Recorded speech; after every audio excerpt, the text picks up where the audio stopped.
Hey guys, I'm Melissa. I'm Patty. And we are Efecto Podcast. Welcome back. Welcome back, guys. Episode 18. 18? Oh my gosh, we're almost at 20. Episode 18. Yes. And And guys, yeah, I'm like, as you can tell, we're in the studio. So you know what that means? We have a guest. And we're so excited because she actually approached us. And we're so grateful that she did because we're going to learn a lot. Yeah. We're going to get deep. We're going to go there. Yeah. We might shed a few tears. Yeah. We're going to probably laugh.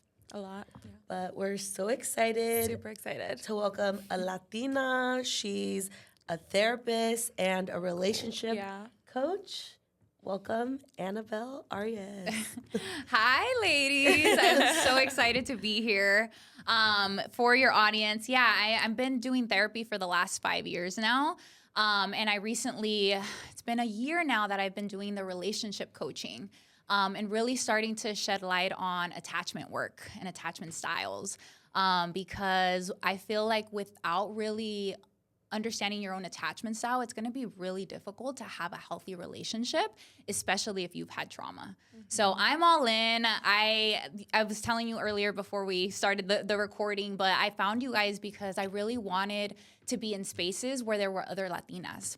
And a lot of the times I feel like it's hard to find that space, either because there's not enough of us, because I feel like the message sometimes gets portrayed in a way that it doesn't relate to us and our culture. And so being with you guys right now, like it's an honor. So thank you. Oh, thank you. I'm so excited to have you. Yeah. like, is this real? But yeah, just to kind of like jump in, we just want to get to know you a little bit. So like tell us about like you growing up. How did you get into the work that you're getting into? Any like fun facts? Yeah. Ooh, you're going straight in. Tell me about your childhood and your trauma. No, bring it on. Yeah. So I feel like my story really begins when I was young. The reason that I got into attachment work was because I started to recognize that my parents were not able to fully give me the tools that I needed as an adult, right? And that's true for a lot of us, but really backtracking, my parents were divorced when I was 5 years old, which was really hard at the time because I remember like this really vivid memory of like my dad leaving us. And that was like where the trauma really started for me, like that detachment and separation. And growing up, my mom was a single mom. My dad was around, but he was working a lot. My mom also had to work. She owned a flower shop at the time. And so that was our second home. I literally lived in a flower shop because she had to work all the time, right? And as my mom is my best friend, I always say that, but unfortunately, she wasn't able to give me the tools that I needed. And so fast forward, at 16 years old, and this is the thing that I want to talk about too, is that even when our parents do the best that they can, if they don't give you the right tools, you do become vulnerable. You become vulnerable to situations, to people that you might not know like are actually not the best type of people for you, but you end up being in that relationship. And that's what happened to me, right? I ended up meeting a guy at the time who was a lot older than me, right? I was 16 at the time. He was extremely controlling, extremely abusive. And I stayed in that relationship for about a year. And when I got out, I mean, I was a teenager, right? Like I think it's 16 years old. I'm 30 now. But at 16, going through that experience, I mean, oh my God, it reshaped who I was, what I thought of myself. I didn't trust me. I had like the lowest self-esteem ever. And I ended up like going into just really unhealthy habits. I started partying a lot because I didn't want to deal with the emotions. Yeah. I'm like, you hurt me. And, I'll talk a little bit about this, is that when we get hurt, especially in relationships, you almost develop this like, I don't care attitude, right? You're not going to hurt me. No one's going to hurt me ever again. And so F love, right? And I feel like a lot of us get to that point where we're just so angry with how people have made us feel that we blame them and we turn it on them. right? And unfortunately, when you ignore so much of your emotions, they'll come up in one way or another. And for me, that was partying and alcohol and drugs at one point. And at 20, when I started college, you know, I got out of that. I was able to like really focus in on like, I need to do something with my life. I can't just not do anything, right? And my dad and my mom were always like, yeah, you know, tienes que terminar la escuela. They were always about school. Like, they didn't even know what was going on with my mental health. They were just like, you have to finish school. Finish school. I'm like, okay, I'll finish school, right? And through that, I always say that my story always starts with the self-help books. So if you're someone who is not ready for a therapist, pick up a book, right? It's going to at least give you a sense of understanding of like, what is it that you're going through? What book was it for you? Oh my gosh. Or is there a book that you recommend if you're starting off with like self-help books? Yeah, you know, there's a really great book called Untethered Soul. The reason I would suggest that is it starts to bring in the awareness of presence. And I have a story behind that, but I'll wait to share that. But I think if you're someone who is not even aware, has trouble focusing, doesn't really have a lot of like control when it comes to their emotions, pick that book up, right? And so at that point, that's when I started to recognize like, you know what? I think I want to help people. I think I could do this, right? And then that dream of like becoming a social work really started to come up, and then therapy. And then fast forward to now where I learned about attachment, and it has literally saved my relationship. So it's powerful. Yeah. I'm like, wow. I know. Literally, when you were like sharing your story, I was like, don't cry, don't cry. Yeah. I was like, dang, triggered right away. Yeah, no, and then I just also just respect so much like the work that you do now. Like, you know, myself, I just got into like therapy. Yeah. So it's a hard thing to do. So the fact that in that moment you kind of just like turned it all around and turned the situation to be a life coach and do what you're doing now, like that's amazing. So yeah.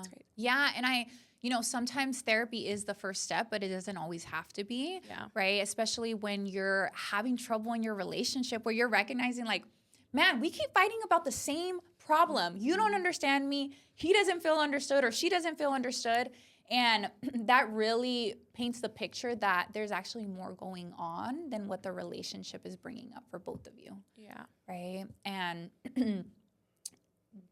when you start to do your own work, this is where a lot of that like accountability comes from, where you're like, okay, maybe it's not all their fault. Yeah. Maybe it's a little bit about me. A little bit about me. I guess. I am a little toxic.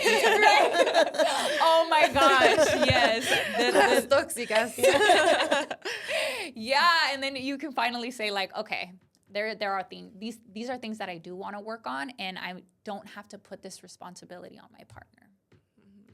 Because a lot of the times, I think what happens is that we have carried this anger from our parents, right? Like it's anger that we have towards our parents, but now we're putting all that anger on our partner. And we're basically making them responsible for our entire childhood. Like, that's not really fair, right? Yeah. But it's hard to see it in that moment. Yeah. Especially if you don't even acknowledge that you have trauma. Yeah. I feel like that is such a big thing. Like, you as a therapist, like how do you even like explain that to people you work with, that like what trauma is? And do you mind just briefly like explaining that for our listeners? Mm-hmm. Yeah, I would say that, you know, I feel like the word trauma is being overused at this point. Like what is trauma? Mm-hmm. And I would say that the way that you know that you have trauma is when there's these emotional reactions that almost, it feels like you go from 0 to 100 really quick. Like there's no breaks, right? And so something happens, and then when you kind of think back and you're like, why did I react like that? That wasn't that big of a deal, right? Why did I look at it like that? Why did I take it so personal? That's how I know that the stories that you are telling yourself when a situation happens is connected to a trauma. So the way I like to explain this is that when something happens to you in childhood, whether it happened exactly the way you remember or it didn't, right? A perceived sense of the story or not, when you experience that, if it creates a negative emotion, so let's say that, I'll use me for example, right? Like when my dad left, that memory is so vivid because it created such an emotional response. Like when my dad left, again, children, and this is the difference between a child and an adult. A child thinks that everything is about them. An adult can see the whole picture. Like, oh, he's leaving because the relationship isn't working out. My dad's gonna go now, right? The child is like, wait, why are you leaving me? Yeah. Don't leave me. Is there something wrong with me that you're leaving? Right? Yeah. So the story that I created about myself, and this is where negative beliefs come from. The story that I created about myself was I'm unlovable. I'm not good enough, right? These really like dark kind of beliefs, right? Yeah. And that story gets carried over into so I never processed it, right? No one really, my mom didn't sit me down and say, hey, mija, it's not working out with me and your dad. This is what's going to happen. None of that. It was just like, he's gone. Yeah. Let's move on. Yeah. We're moving on, right? Got to go to work. You got to go to school. Yeah. No pasa nada. Right. Yeah. It's so crazy to think about that, right? Like as a child, I'm like, what's going on? And you just kind of have to deal with it. And I feel like sometimes like our parents, I would always hear this growing up, like, oh, es niño, no sabe, es niña, no entienden. Yes. But like, there's so much shit that like I remember as a child. And now I'm like dang. Like, shit was happening. Kids, that's all they can communicate with is their emotion. And so when you ignore that the child is having an emotion, you're basically saying whatever you're feeling doesn't matter and doesn't exist. So as an adult, whatever I'm feeling, whatever I experience, it doesn't matter. Just keep going. Yeah. Right? I'm like, she's talking to us. Literally. Like, damn, she's calling us out. And how she was saying, it's like, you never, like, a lot of the, like, I look back now and I'm just like, oh my God, the things that trigger me now, I'm like, okay, it's triggering me for a reason. Yeah. And then you start thinking about like your childhood or like, what was it that happened? And it's literally that, like how you said, people think we don't know, or like kids don't know. Whether you know or not, you still, like you said, have that emotional like connection, whether it's some reason, somehow, like you get triggered. Yeah. So it's like, when I think back to it, I'm like, damn, like, okay. Yeah, and I don't know if you've ever heard that quote of like, basically your experience is subjective. It's not reality because we all make up stories and meanings about what something means. Just like, I mean, I'm holding, this iced tea in my hand. I could say that this is great, that this is the best tea in the whole wide world. You might say something completely different, right? So our whole world is subjective, and that's why those core beliefs really matter, because that's the way that you're looking at the world. And so the way this shows up in the as an adult is, so I carried on that story in my head. When I got into a relationship with that toxic person, he repeated the same story, and I'm like, then I'm not good enough. Then I'm not lovable. And it repeated.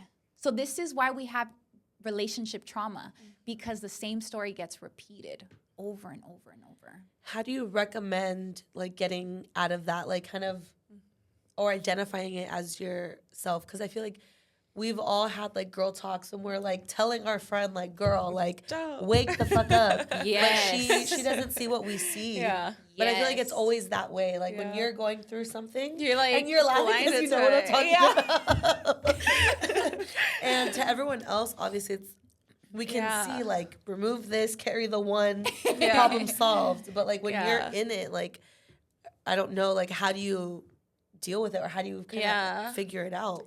Yeah. So when you are in a relationship, emotions are high. This is why when you talk to someone and you're trying to talk logic, they don't understand.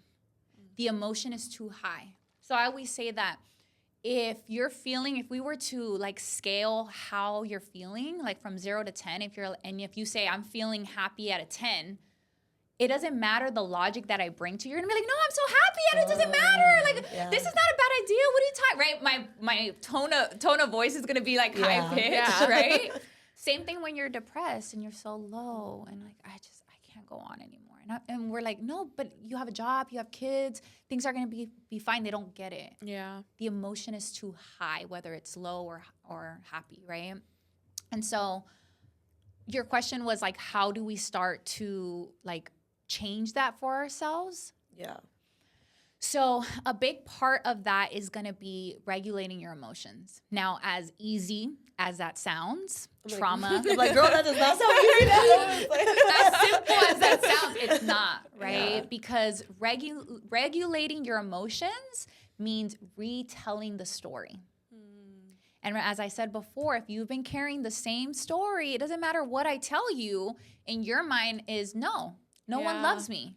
Yeah. No one cares about me, right? That's the story you've been telling. So your emotions are always going to be either really high or really low because of that story. Mm-hmm. And this is where, so I'm a therapist. I do traditional therapy, but with my coaching, I do non-traditional therapy because I found a gap. And that's the gap, is that you can go to therapy and you can talk about your trauma all day long till you're blue in the face. But when you leave that room and you go back into your environment and something happens, the story comes right back up again. Yeah. Right? And so it doesn't matter the work you've done, the emotion takes over. Mm-hmm. So in the non-traditional therapy, I use EMDR. Have you guys, I don't know if you guys have, okay, you guys are. I've heard of it, but I haven't heard of it. So EMDR basically uses eye movements to process trauma. What that means is like, think about, the best way to explain it is when you're in like a deep sleep, and it's called REM sleep. It's when you have like really intense dreams, your eyes actually move back and forth. I don't know if y'all knew that, but they move back and forth. What that's doing is it's creating some of the logical part to come back in. And in that moment, it regulates your nervous system. So that's where, I think her name is Francine, who ended up creating EMDR. I think that's where she pulled that like knowledge from and came up with this therapy method. Yeah. And the idea is that we use eye movements, usually through tapping or through a light. And we rewrite the story. And so when you're doing a session with me and we're processing the trauma, I'm bringing the emotion down. I'm calming your nervous system using the body so that the more of the cognitive part starts to come in and you can think about it from a different perspective. Remember, if you're too high in the emotion, you're not going to be able to change the narrative. If I can bring down some of the emotion, that's where the healing starts. That's where the work is really starting. Right? I'm like so no, fascinated. Yeah, I'm like, wow. I'm like, I need a session right now. Literally, I'm like, let's start the lights. I'm like, right now. Start tapping. Yes. Yeah, in the workshop. So I had a workshop earlier today, and I actually took people through that experience of like how it works and even showed them the tapping tool. So yeah, y'all will need to definitely jump on one of the workshops to learn the tool. But it's so powerful. It's honestly what I went through EMDR because even though I had done the self-awareness, right, the logical, I can understand my parents had a lot going on. My dad, my brother died when I was really young. So that was huge. Yeah. Thank you. That was a huge trauma for my family. My dad didn't cope. He wasn't dealing with his emotions, right? He drank himself to deal with all of that. My mom super went into work. Like, that's how they dealt with it. Mm-hmm. So, I can recognize, but the body doesn't. Mm-hmm. The body doesn't, like, the emotional part of you is like, I get it, but it feels shitty. It feels terrible. Right? And so when we can learn to control, to regulate the nervous system and regulate the emotions, you can think from a higher consciousness. That's why that term exists, because you almost gotta go above yourself to get there. Wow. I'm like, it's scary. Yeah. But I mean, I feel like you have to put in the work in order to like get through things. This is something I always say to her. I like change the way I speak about anything I deal with. Instead of saying, "Oh, I'll get over it," I change my language to "I'll get through it," because I feel like when you say "I'll get over it," I literally picture like you brushing it under the rug and you keep going, versus when you work through it, it's like literally just like deal with, learn trauma, like go through all the motions. Yeah, language is so important, right? And that's kind of the work of like rewriting your story. Because if you keep telling yourself that they left because they didn't love you, like that's not the full story, right? And so, yeah, me and my friend have been doing a lot of mindset work around money. Because as you know, in our culture, there's a huge lack mindset. We don't have enough. Or, we'll buy it whenever we have money. Or, we probably really don't need that. Like, only get what is necessary. And that's too much money. You shouldn't be spending that much money, right? And it's just these constant reminders that you don't have enough, that you're never enough.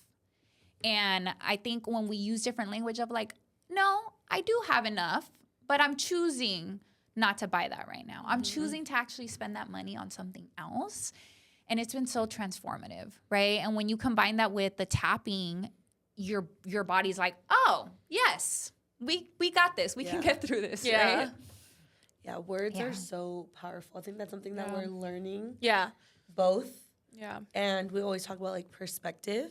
And I feel like that plays into perspective and like because everything. I'm very much like how she said, I'm like, oh, I'll get over it, or I'll deal with it later. Like I just brush it to the side and then I get triggered and I explode. But then, or like I just hold it all in until, something happens, so she's the one that's been like, think about it this way. And there's times where I'm just like, okay, just think about it this way. Or like I'll be like panicking. I'm like, Patty, I just need to hear you like say it this way. Like it's crazy how much of a difference that makes.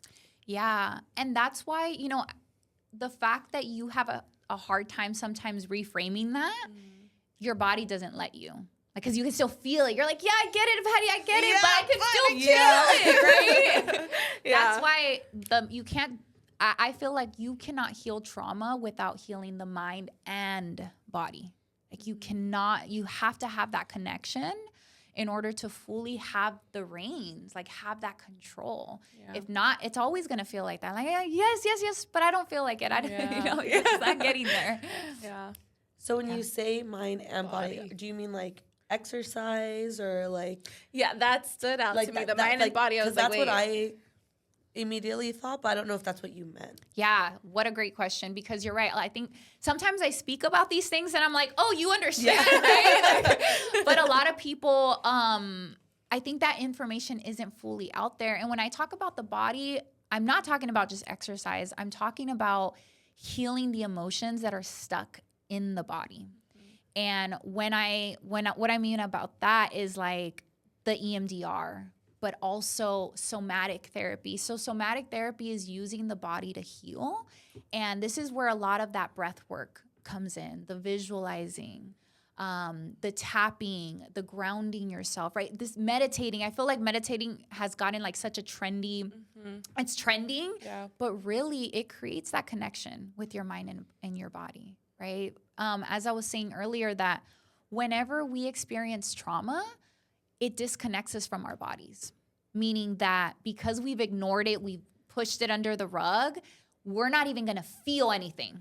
Like I'm going to pretend that doesn't even bother me. I'm going to pretend it doesn't exist. And people think that the feelings go away. Yeah. Guess what? They're there. Yeah. Surprise. They're there, and they will manifest in the body. And the way this looks like, so there's two routes. One of the ways that it will manifest is in chronic illness. So this is why people end up developing cancer over time, autoimmune disease. I've heard of that autoimmune disease, that it impacts I've heard about that. Yes, Alzheimer's. Yeah. Because you're not processed, it's stuck. Think of when you're trying to fill like a bucket up with more clothes than it can handle, like it's going to overflow at one point. And that overflowing, that's probably not the greatest analogy. But you get what I'm saying. We can visualize it. I didn't come up with a better one. No, I get it. But at some point, it's going to overflow. Yeah. At some point, like the bottle is going to burst, right? And sometimes that is chronic illness. Other times it's your nervous system becomes so sensitive because it can't handle anymore, can't push down anymore. So when someone says something to you, you like automatically react. Like you're like yelling at them at this point. Like, what do you mean? It's not my fault, right? And you're like, bro, I just asked you like where the sandwich was that I put Mom, are you hearing this? Literally thinking, my dear. Okay, we'll give you her number. Okay. I'm like, Mom, are you hearing like, this? Bitches. No, 100%. Literally, I was literally like, yeah, my tia. 100%. Yeah, right? Oh my So God. the reaction is so extreme because she can't hold those I'm emotions like, I anymore. just asked you, how was your day? So that's the nervous system like Yeah. reacting out of that, right? And like when you were saying all of that, it made me think because I like it again because I brush it all under the rug. If I get very stressed, I get like physically like ill. And that's like what I think about. I'm like, dude, it's on your mindset. And because of that, like it's like everything, you know, like you get physically ill, like you're like just can't. Like so yeah, it's crazy. Say Yeah. too, a couple years ago, I like mentioned me like taking like a step back at work, but like it was like 2020, like literally full on pandemic. It was like the worst work year of my life. I was physically sick. Like I was getting fevers all the time. I was like nauseous. My migraines were acting up like crazy. And I swear the minute I decided to like step down and remove myself from that environment, that like team, it went away. So that's crazy that like I was like, oh, that's like a coincidence, but like no, like that was right. directly connected To everything. So when your body has a reaction, let me phrase it this way. The whole purpose of your body is to make sure the only job your body and your mind have are to make sure that you don't die. That's it. Period. Period. She's like, that's it, girl. No, period. That's so bad. Like, it doesn't care about your dreams. It doesn't care about this podcast Dead. or your relationship. No, they said, bitch, we're just trying to get you through the day. Barely. Oh my God, barely. Clip that. That's it, right? So it's kind of crazy to think about that. Like, the only job it has is to keep us safe. Yeah. And so when it feels like you're not safe, it's gonna react.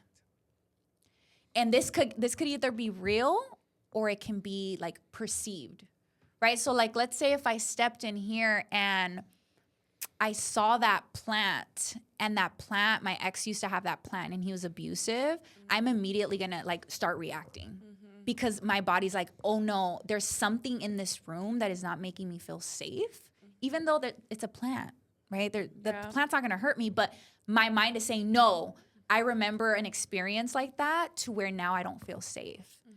The actual danger is like, no, your job is like wearing you out. You're burnt out. And now I got to make you sick so that you do something about it. So when you have a body reaction, all it's telling you to do is like, hey, we got to do something. Even anxiety. If you start having anxiety, your brain's saying, we don't feel safe right now. How do we feel safe? Do I need to go take a walk? Do I need to take a breath? Do I need to drink some water? Do I need to remind myself that it's going to be okay, right? So I want you to think of when you start to have body reactions, and you might be like, what? What do you mean body reactions? That's a clear sign that you're not connected to your body. If you don't know when your body's having like anxiety or like discomfort or even anger, if you don't feel it in your body, there's a disconnection there. Right? I know she said anxiety was like, ooh. I know. Like I feel like we feel that all the time. Yeah, 100%. Like, whether it's a new experience or like, like running in, like you said, like if something from our past like triggers us, we see something, a place, a person, all of that just kind of like tenses up. Because I can think of multiple things like from my past or even just like recent. Like if I see something, I'm like, oh shit, like I gotta like catch my breath real quick. But I can at least like acknowledge it. And I'm like, okay, like I'm not gonna let this like have power over me. And you can even say like, hey, I'm safe. Even telling yourself like, hey, I'm safe. I'm not going to be hurt, right? The same thing isn't going to happen. Like reminding yourself tells the brain like, hey, we can relax. You can turn off the alarm. We don't need to react to this, right? It's like a smoke alarm is basically what your body's doing. Like, get out, hurry. You got to move. You got to do something, right? And it's like, hey, no, we're okay.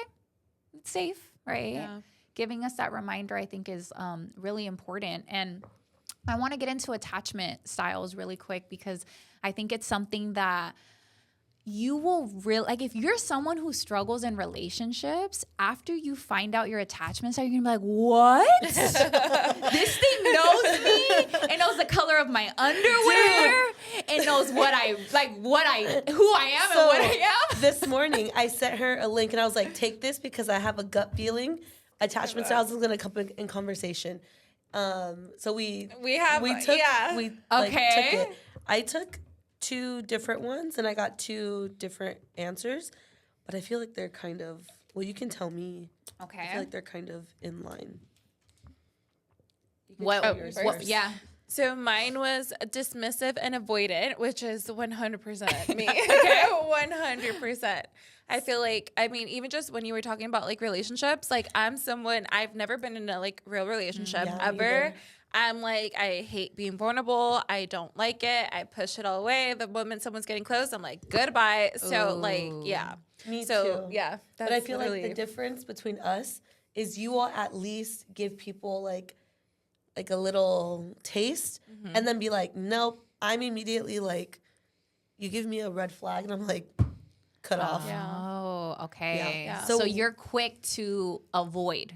I'm quick to, the moment I feel like I may be losing control, like if I have control over the person or the situation, knowing that that person may like me more, let's just put it that way, then I'm like, okay, cool. The moment they're like, go, like, I want you, I'm like, oh, nope, I can't, no more. So, which is horrible, but like, it has to do with. Sorry if you are talking to her. She's cutting it. She's going to cut it off. She's working through it. She's working through it, right? So, like, literally when I saw that, I was like, oh my God. I was like 100% like, me. This is me. I got fearful avoidant. Okay. So let me ask you this. Either one of you, have you been in a serious relationship? No. Okay. When you start to get close to you just abort the mission. Abort. I'll be like, SOS, I gotta go. Oh my God, dude. Okay. We're just like, got a jet. Bye. Oh my gosh. That's really interesting. Yeah, you definitely seem like a classic avoidant. So kudos to the quiz that y'all took. Like that seems accurate. I will say this, and for anyone hearing, that when your brain starts to perceive that the relationship is gonna take a sense of permanency, like, oh shit, this is serious. Yeah. You really like me, right? Yeah. We might be going somewhere. That's where your attachment style shows up. And so for you, immediate, it's like avoid, right? Yeah. As you learn that about yourself, for you, what did that mean for you?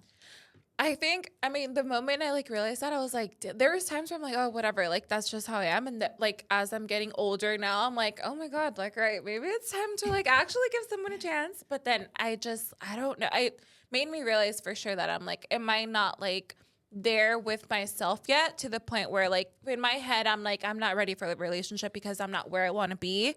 And like, I just start thinking about everything, like the what ifs. And then let's say that person, whether he's doing better than me or not, which is what I tend to be like, okay, he's at least doing better than me.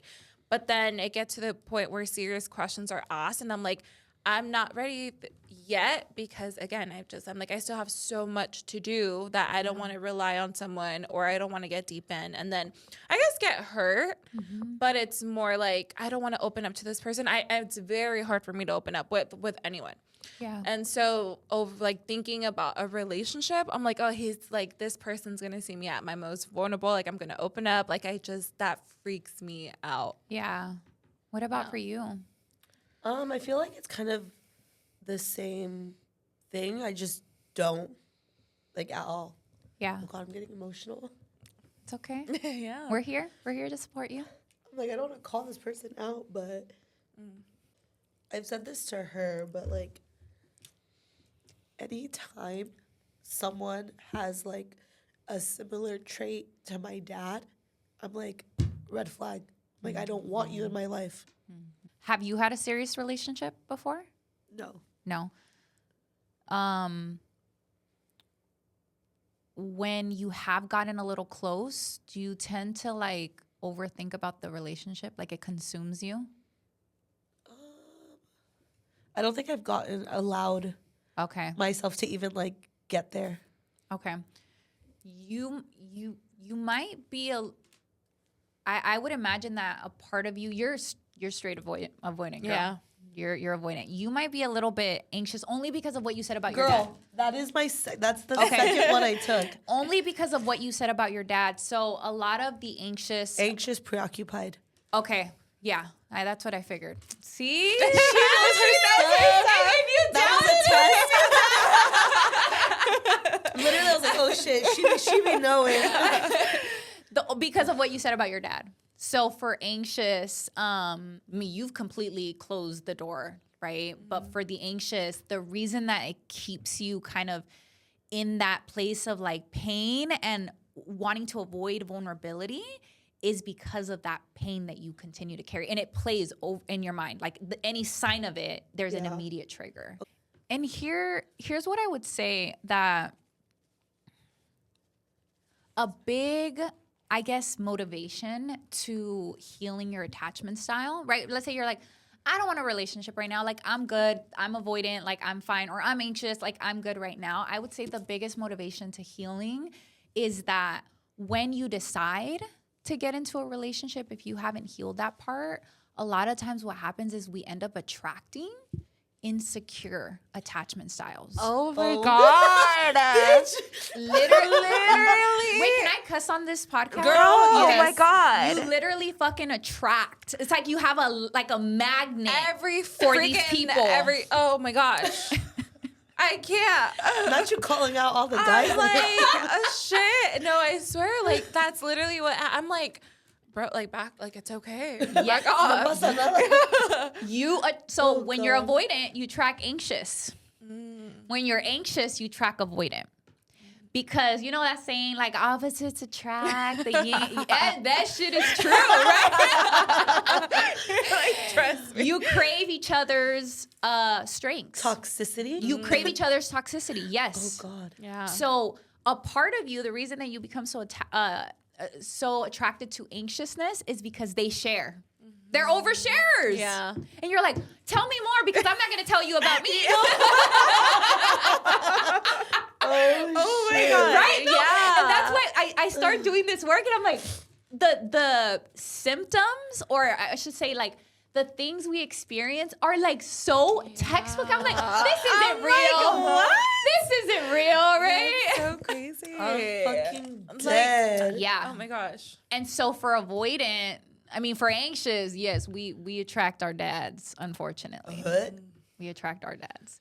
And a big part of that is like, your dad most likely was avoidant because they don't show their emotions, especially if he's a typical Latino man who's machismo and I'm not going to talk about anything. You're going to attract people who aren't going to talk about anything, right? And for some reason, we're like, no, tell me. Yeah. Do this with me. Stop. Like, what's happening?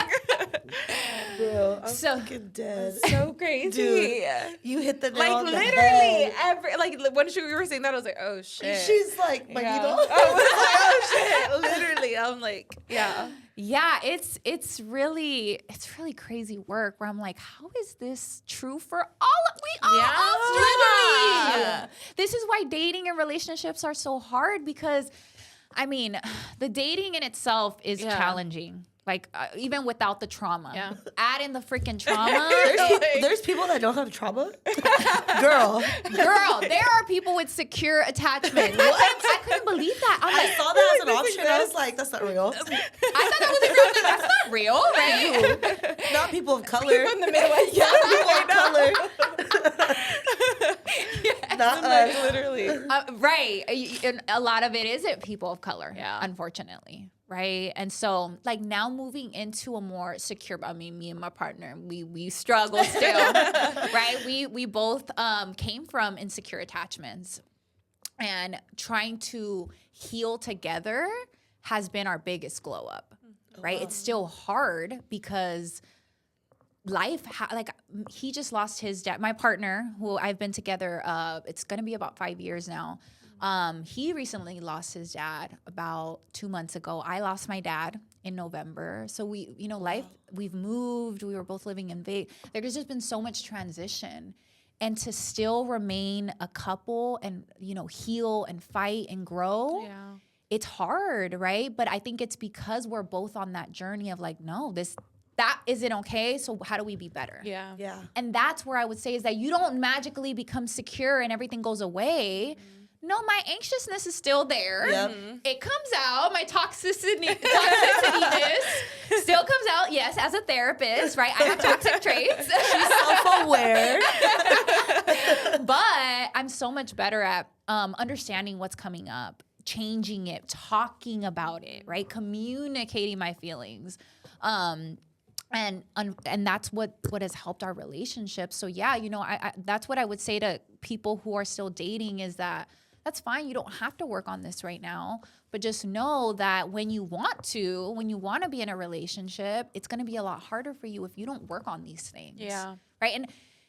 And don't do it for them, do it for you. Because the avoidant, that manifests all types of ways, right? The anxiousness manifests all types of ways. And so when you yourself, even without a partner, become secure, your life starts changing. The way you see things starts changing. Your relationship with your mom starts changing. Man, can we talk about our mama issues right now? You got time? Our moms are sisters, so they're cut from the same fucking bread. Girl.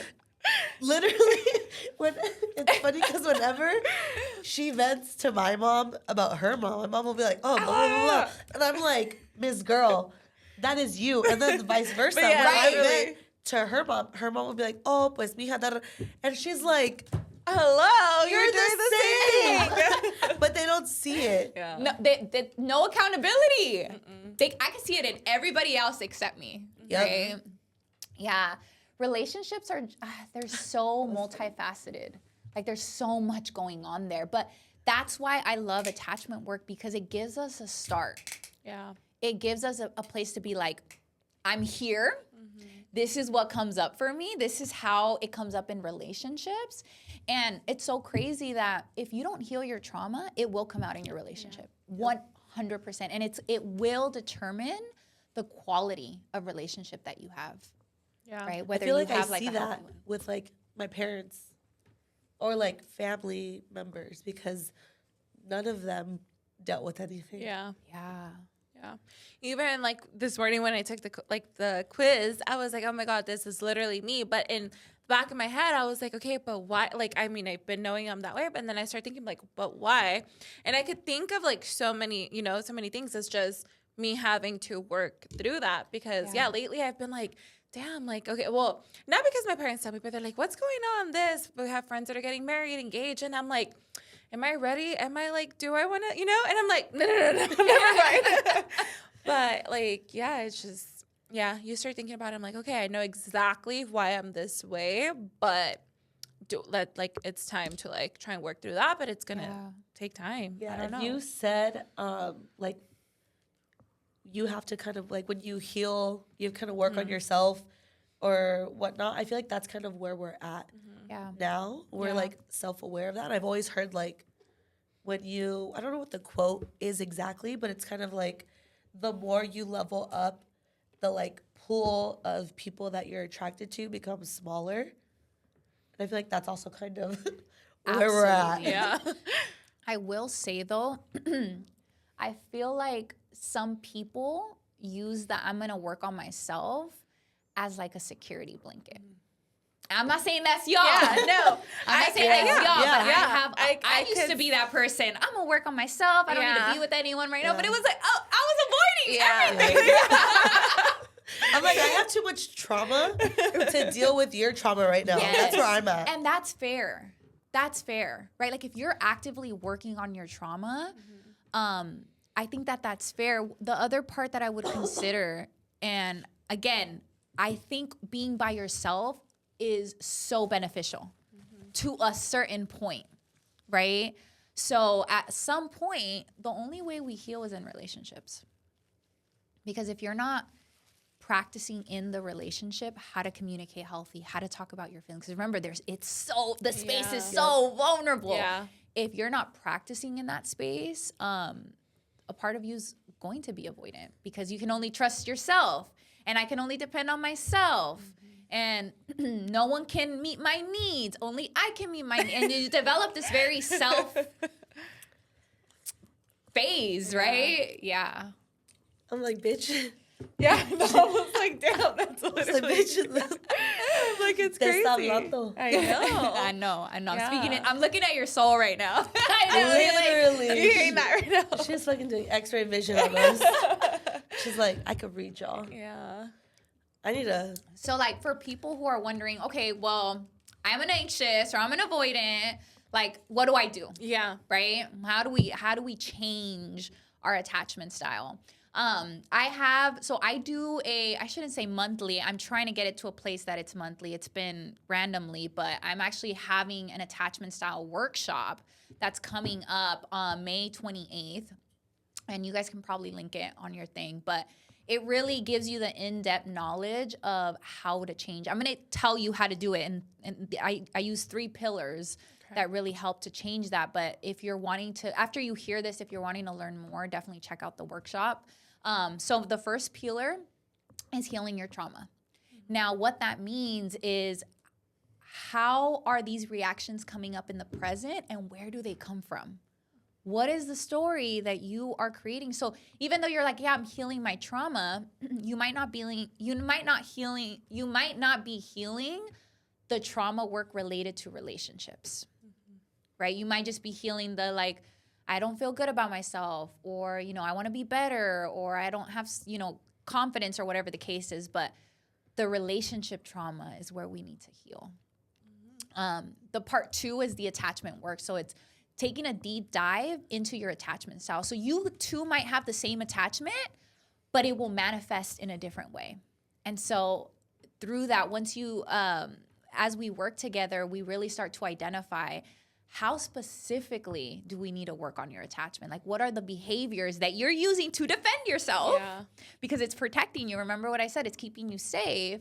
How do we start changing that and giving you new tools? Because you can't take something away and not give something, right? It's like trying to take a pacifier away from a baby. Like, it's going to cry. Yeah. You need to give it something. So this is where those tools really come in, like the somatic and the EMDR tools, to help you through that, to help regulate the nervous system.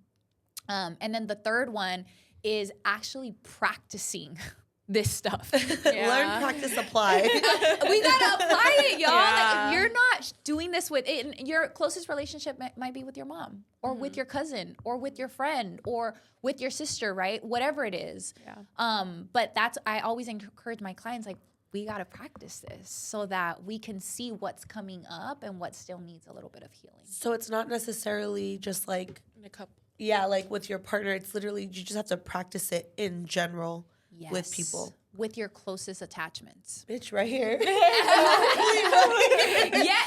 You guys, even this podcast, like you're sharing. I know. I know. Wide web, like a platform, which is huge. Like, that in itself is healing for you. Yeah. And I think that's also, you had asked us before we started recording, like, what is it that you guys want? Or like, why did this get started? What gets you excited? I feel like that's another part of it that we're kind of like putting that out there to kind of help other people. But we're also like, kind of using this as therapy for both of us. Yeah.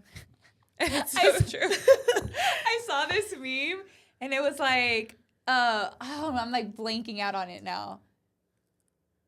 Oh, she was like, it's like these two chicks, and then they were like, I don't need a therapist. And then this girl on the outside is like, no, you and your bestie need a therapist. We do.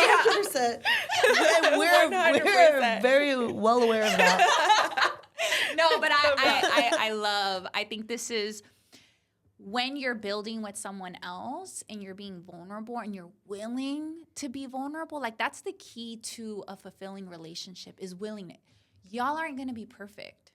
You're not going to find girl, you are not going to find the perfect partner. Say it again. Say it to your camera. Yeah, girl, you are not going to find the perfect partner, right? We're keeping that shit. Tagging all of our friends. Every single one. I'm going to send a direct message. Yes. The ones who are currently in a relationship, like, wait, what? Right. They're like, damn. He's not going to be perfect, right? I keep using him, but her, that's, that's your partner. So the key to that, like, fulfilling part is willing. Are you willing? Are you willing to put in the work? Are you willing to see their perspective? Are you willing to compromise? Yeah. Right? If you're like, nah, I'm not willing to compromise right now, that's fine. But just know that that's not going to work in relationships, right? At least a healthy one. Yeah. And I feel like that's just like anything. Like, if you want to be happier, you want to get better in anything you're doing, you have to put in the work. Like, it's not easy. Yeah. I mean, and even your guys' partnership, I'm sure that you guys don't always agree on things, right? Nope. Y'all have to compromise because this is a project that you want to make work. Same like a relationship. When you want to make it work, fine. You want to record at 9? Fine. Right? The whole weekend. No, you're like, fuck, we can't just do it in one day. Yeah. Exactly. Yeah. Yeah, and I think what, like, not funny, but kind of like solidifies everything is like when we weren't even saying things and you would like kind of not diagnose us, but just kind of start talking. We're like, oh shit, like that's literally us. Yeah. I'm telling you, it's like text mom. I was having a conversation with one of my good friends, and she was like, it's so crazy that after I read what an anxious attach was, I couldn't believe that everything that I had been feeling, it was in this one thing. Mm-hmm.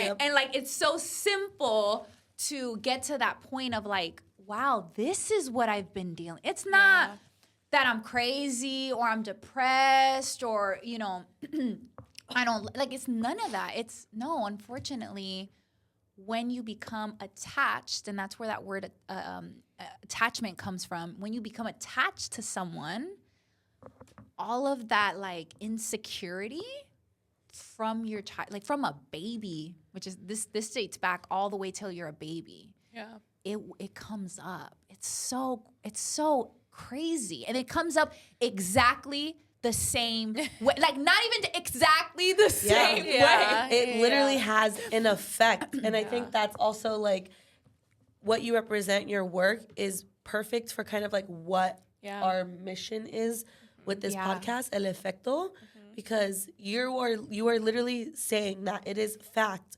that anything and everything that you go through since you're a baby impacts you as an adult and comes out, whether you agree or not, because I can already hear like certain family members, like older generation, like old school Latino mindset, like, no, nomás somos así porque somos así, or I'm not like that, blah, blah, blah. But like, get over it. Like, the facts are the facts.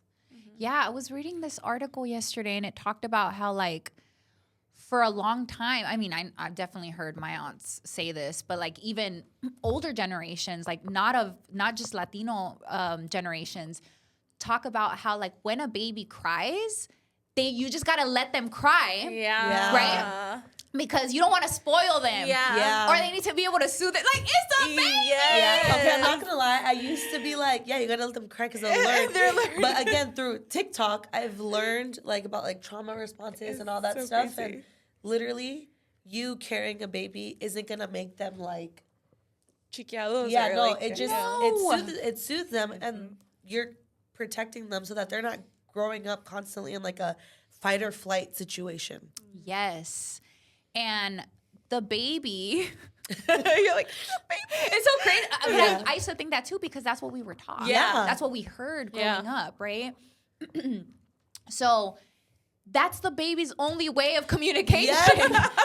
And then I was like, damn, for real. The baby can't say shit. Right? But cry. And then, when babies throw tantrums, that's their only way of communicating. They don't know how to be like, hey, I'm really hungry right now. Can you make me some food? I'm literally thinking of like my niece, Leia. When she was little, she would just lash out. Like, to pop off. And we'd be like, whoa. But it was her way of communicating. Yes. And so here's the progression is that when parents are attuned to their feelings, they can be like, I could see you're hungry right now. Give me a second. We're going to get some food. You must be really angry. You're angry that you didn't get the toy. You give them the language. And when you don't, you're like, I stop crying. Yeah. I don't cry no more, right? When you cállate, right? You don't learn the language. I'm just thinking like all the time growing up. Yeah. No, seriously. This is why we don't have the tools. Yeah. This is why we are the way we are. Right. Even with my dog, I'm like, oh, my baby, poor baby. And so when you don't learn the language, as an adult, you throw tantrums. As an adult, you get what you want by screaming and yelling and fighting. I know. I was like, shit. I'm literally people popping in my head right now. Yes. Yeah. Right? And so when we're with people, this is why we do what we do, because we're not able to say like, hey, I didn't really appreciate that you didn't text me when you got home. Like, that made me really anxious. Mm-hmm. Like, no, it's like, why didn't you text me? I'll be like, we have this relationship. I'll be like, bitch, I told you to text me when you got home. I'll be like, oops, I forgot. Or she'll be like, you're inside, right? And I'm like, oh, yeah. First I text the next day. Yeah. Yes. That's so true. Yeah. So that's why attachment work is so important, because once you really start to see like your experiences growing up and you're like, oh yeah, my mom did do that. Oh, that makes sense. Right? You make all these connections. It's easier than to look at like your adult relationships and be like, okay, I don't want to do that anymore because it's creating that effect. Yeah. Right? Yeah. Even thinking of like friendships and like all of that. Yeah. Yes, anxious and avoidant can come out in your friendship. Oh. Like 100%. She's like, I'm like, can you give us an example real quick? I'm trying to see Is she like the friends are hearing this. No, that's why that's Molly. Same thing happens with your friends. If you're avoidant, you attract anxious people. If you're anxious, you attract avoidance. And then you're like wondering like, they doesn't even seem like they care about me. They're not putting any effort. I'm always the one inviting them to things. They never get back to, they're avoidant. And you're anxious. So the first part, that's me. Yes. Right? Yeah. Like people invite you and you never get back to them. They're like, oh, that's fine. Or they're like, damn, Melly you're just so cold-hearted. You don't I'm like, guys, hold on. It's not that. I'm just, I don't know. And this is overwhelmed. Yeah. This is not to weaponize avoidance. Yeah. Right? Like avoidant people just learn that that's just how they that's just them. Yeah. I'll share this part with you, that the reason you become avoidant is because when you no longer, this is going to be a mic drop. Okay. Oh, I'm ready. Let me hear it. When you can't depend as a child, when you can't depend on your parents for your needs, you end up telling yourself, other people can't meet my needs, so now I have to turn to things. And things will meet your needs. Mm-hmm. Where it's work, school, my phone, like anything that you can get absorbed in, because you're like, oh, people can't do that. Yeah. I have to do it with things. And right? that's like so true. So growing up, my dad worked a lot, and then my mom was like working too. So my grandma took care of me. But then there was a point too when like before my grandma was here, I had like the neighbor across the street. She was my babysitter. So growing up, that's how my parents like bonded with me, buying me everything, doing the biggest parties, having all that. And that's like, it's crazy. That's literally how, like, if I'm needing something, they buy it for me, you know, and I'm an only child. So, like, I just relied on myself and my Barbies. Yes, period. Your brats. Yeah. So it's like, when we said that right now, I was like, oh, shit. But something else she said, it reminded me of something you said on the podcast. I don't remember what episode it was, but you were like, one thing I'm looking forward to is, like, just learning things. Like, she's someone that always has to do something. Like, if her mind isn't, if she's not physically doing something, she gets, like, anxious and, like, I can't. Like, I have to be, like, preoccupied doing something. And work. Then, Dude, I always tell her, like. I get very consumed with work. I was like, you're not getting paid enough. You're teaching your job to take advantage of you, and you're going to do it. Yeah. So the theory is called replacement defense. And it's basically where you say, like, I'm going to be productive, or I'm going to find something that is going to keep me busy so I don't have to depend on people. So it's that replacement of relationships and people. But a lot of people who are like workaholics or are like those hustlers, like, I'm just going to focus on me and I'm going to be doing all this work. Like, it's that this has met my needs. This makes me feel loved. This makes me feel appreciated, right? Other people don't. Other people let me down. I can't depend on them, right? Yeah. Like, we knew that this episode was going to get, like, again, that's why we're so excited. Yeah. We were like, we don't know what to expect. We just know it's going to be a good one. Really good. But just for the sake of time, we want to ask the question we always ask all of our guests. You kind of already talked about it, but the name of our podcast is El Efecto, which means impact. So if you could just summarize kind of like what either that means to you, whether it's like what impact do you want to leave on the community, or if there's something in your life that impacted you to get here, kind of just like summarize what that means for you. I think the impact that I want to leave is breaking generational trauma. Because like I was saying, you know, because my parents didn't have the tools to give me, that sets me up to now pass this on to my kids, right? And so now that I have the tools, now I want to share it with other moms, with other single women, with, 18-year-olds who are still like trying to figure out life. Like, I want to give them these tools so that they don't have to keep repeating the same patterns. They don't have to feel like they're alone or like they're suffering. Man, I remember I felt so alone. Because I felt like I couldn't turn to anyone. Yeah. I don't want my niece to ever feel like that, right? This is why I also do the work, is I feel like I'm a role model for them, right? I have a 16-year-old niece. I have a 25-year-old niece, right? I have a sister. And so to have them see me as a role model and be able to know that I'm a safe space, like I've had them come to me and like, that was the big. I was like, I win. I'm done. Like, I'm Lord, if you want to take me now, like, I'm good. I helped them. I made an impact for them. Yeah. For my own. I'm doing it for for other people in the world, but to do it for my own family. Yeah. Yo, that was like the best thing ever. I was telling Patty, I was going through like your Instagram account, and there was one video that just like stood out to me. Like, and I always like ask this, and I always wonder, like, what would you tell your younger self? And I saw like the reels and your points, and I was like, oh my gosh, like, So do you mind like sharing that, or like just bringing that like to light and like sharing that with our viewers? When you think of your younger self, there's an age and an image that comes up for you. Like, my younger self is not your younger self. I never thought about that. Right when you said that, I literally pictured myself at a certain age. Yes.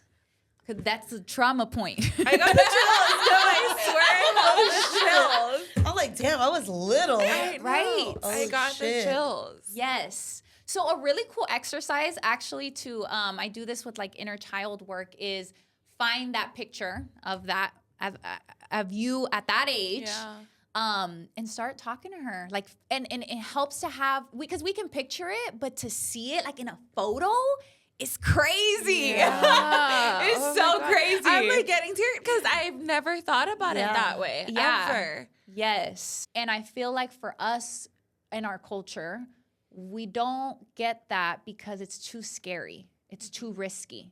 Well, you mentioned that you have workshops and stuff. So, like, how often do you do them? Where can people, like, learn more about that? Do you do it by yourself? What cities? All of that. On my bio on Instagram, there's a whole list of just resources. So whether it be workshops, whether it be guides, the attachment style, my workshop, my website, right? My most famous workshop, and it's the one everyone signs up for. I usually have like 100 signups every time I run it, because it's so transformational, is that attachment style workshop. And so if you want to stop the cycle of failed relationships, and you want to go from feeling confused and hurt about your relationship to having fulfilling relationships, you need this workshop, right? And it's an hour long. I do it on my own. It's usually virtually. And there's just so much. Like, it literally breaks down everything we've talked about. It breaks it down in really great detail and starts to build. Like, here's exactly what is happening for you in relationships, and here's how to change your attachment style. It's absolutely free. I offer it to bring awareness and also to let clients know that there is a solution for this. You're not stuck. Like, I literally want to educate you and tell you, this isn't a you problem or that you're crazy or any of that. Like, this is an attachment problem, right? Yeah. I'll definitely be joining that. No, me too. May 28th, which is a Sunday at 11 a.m. I'll definitely send you guys the link to sign up. Yeah, it's going to be really, really great. I've added a couple new pieces to it. So just so much good information. Looking forward Yeah. to it. Well, Anabell, I can't believe we've already been talking for I don't know how long. No, I feel like we could keep going. I'm like, this felt so quick. Yes. I feel like this felt so natural. Guys, we literally just met today. Literally just met her 2 hours ago. Yeah. But I feel like, again, that connection, we felt very comfortable with you. And the fact that we even opened up to you speaks volumes. Yeah. So thank you so much for reaching out and like speaking to us and everyone listening. Yeah, thank you. Thank you so much for having me. I think when I first like walked through the doors and like you greeted me with a hug, it just, I was like, yeah, this feels right. Yeah, this feels like home, right? So thank you just for your warm energy. Yeah. Of course. We're going to link all of her info in our bio. Make sure to follow her on IG. Check out her links, her website. Join the workshop Yes. May 28th. Yes. We're going to be there. And we'll see you guys in our next episode. bye. Bye, guys. Bye.